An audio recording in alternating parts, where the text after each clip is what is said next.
Hello, hello, hello, and welcome to this month's amazing lineup on the Her Version Impact, expanding rapidly with over 300 YouTube videos, 60 female guest speakers, and over 40 impact panel guests. We are now on 6 different podcast platforms, including Spotify, iTunes, and SoundCloud.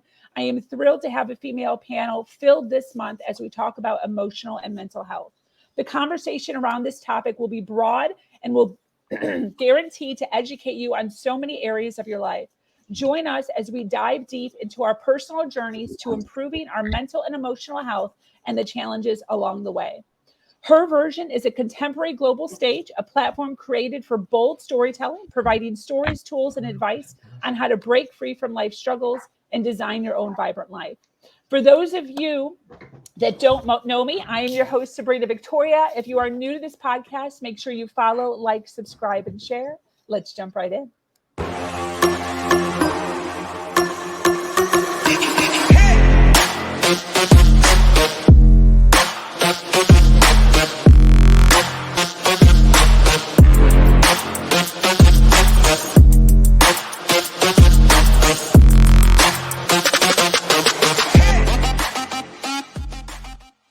I would love to hand the floor over to Miss Nicole.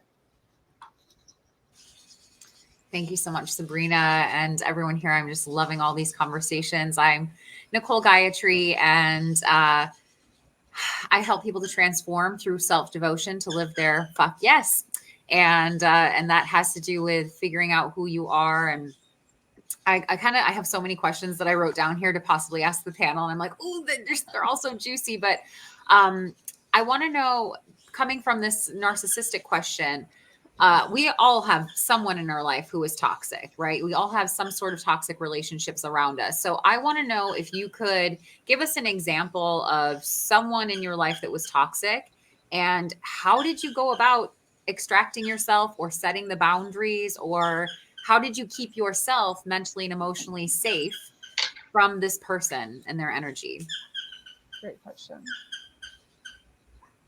Jen? This is a really powerful question.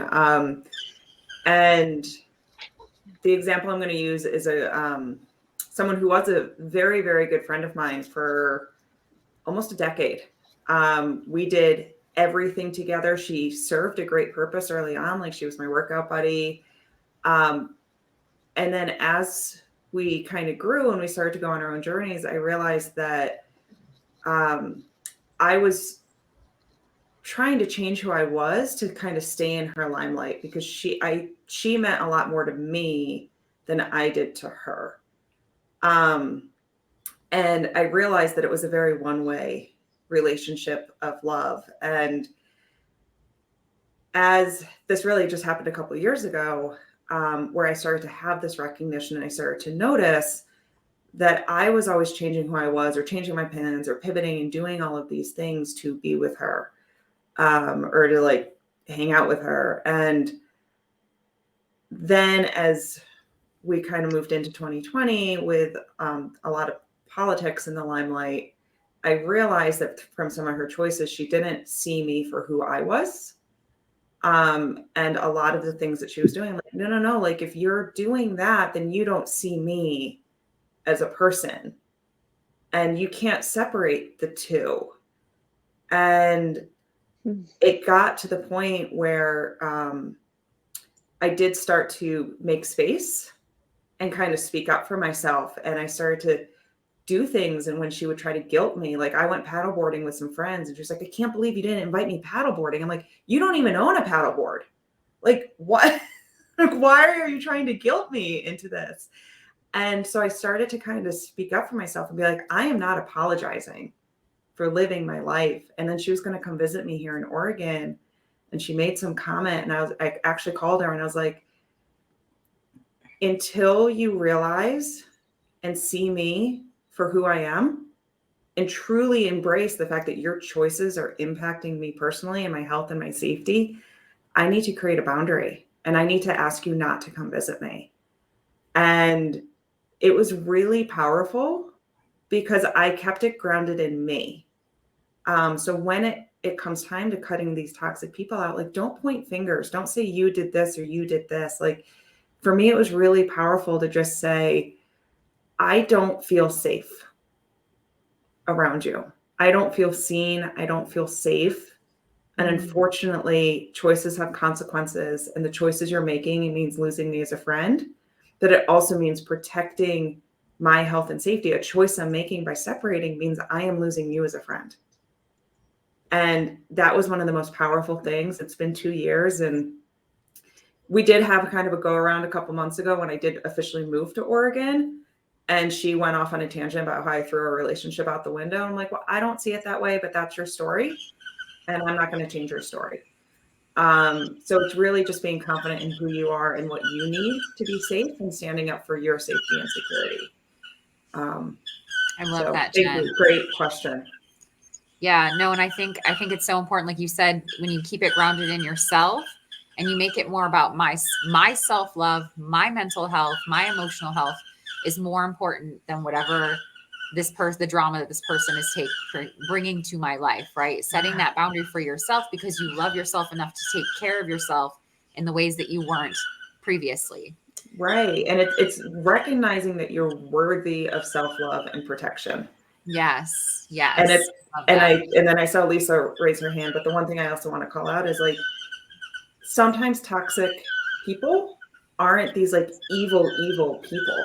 Like, sometimes they are a friend or a loved one who all of a sudden you just realize, like, whoa, this isn't serving me the way it used to. Mm-hmm. So things can change, things can evolve, and it doesn't necessarily have to be evil. So yeah.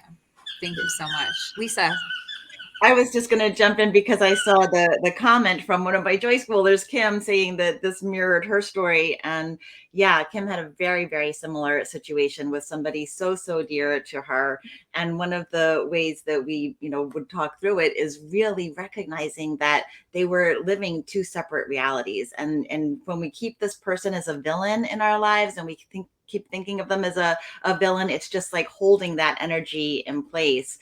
And Kim came to realize that it had nothing to do with her. We're tribal creatures by nature of our humanness, so we tend to think that if someone doesn't like us, that we're doing something wrong. It lowers our vibration, our energy, our self-worth, and it had absolutely nothing to do with her. It was all just that they were living in two parallel realities at the time.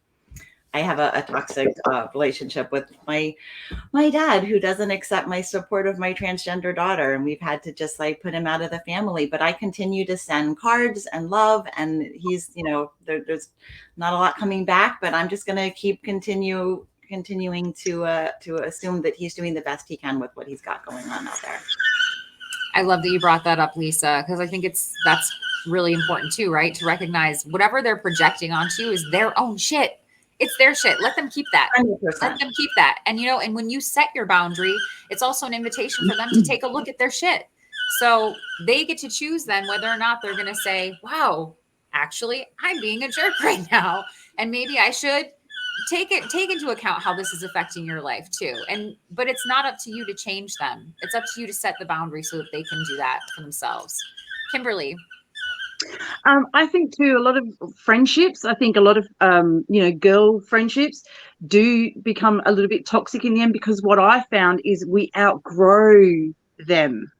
Like, I've outgrown so many of my friends because they're still doing their job, and here I am, and they're just like, why are you doing a podcast? Why are you doing that? And I was like, because this is what I want to do. And then, the same as with Jen, it's just like, they weren't accepting my changes of who I was in the direction I was going, and they were staying here and I was going there, and then they were making me feel guilty for it. And I think that happens a lot with girls and friends that we've been with for, I lost 3 friends that I'd been with friends for nearly 15 years because I outgrew them. And they were like, oh, you've changed and everything. I'm like, well, I'm still the same person, but I'm growing, and I'm sorry that, it's not that I wouldn't say they're living small, but I'm sorry that you don't see that, you're happy for my success and the direction that I want to go. Whether or not you see what I'm doing is fearful for you, that you couldn't do it, it doesn't mean that I can't do it. And I'm sorry, you know, and the same as Jen, you know, you have to release them and just move on and surround yourself with people like, you know, like you girls, because we're all on this extra journey of becoming better to who we are, and then to serve other people with, you know, our experiences in life as well. 100%. Go ahead, Ashley. Thanks. I just wanted to point out that I'm in a relationship where I'm a step parent to a 15-year-old girl, and I have struggled a lot with figuring out how not to be her enemy. And excuse me. And I've realized that it's when she gets upset and takes it out on me, it's because she feels safe with me. And I was taking it very, very personal, and it would affect my mental health every single day. And then I finally realized that I'm not actually the problem. I'm just who she'll talk to and be open with. And I essentially am her punching bag, which takes a real big toll.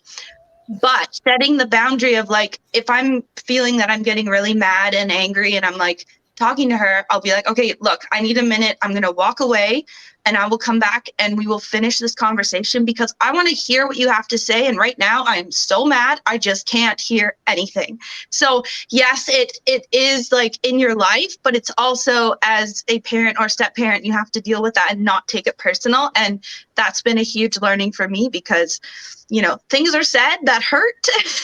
And with a past of abuse in that, it is really difficult not to take it personal. So it's been the work that I've been working on, and it's brought up a lot of triggers, but it's also made me have to heal and learn and grow and set boundaries.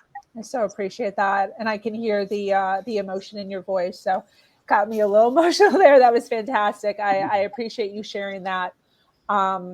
I do want to say a thank you to the listeners who are still hanging out with us. We have quite a few people that are listening live. So thank you so much for the support. Thank you for the comments. If you are watching this later on the replay, please hashtag replay so that we can pop up and say hello to you and welcome you to our community.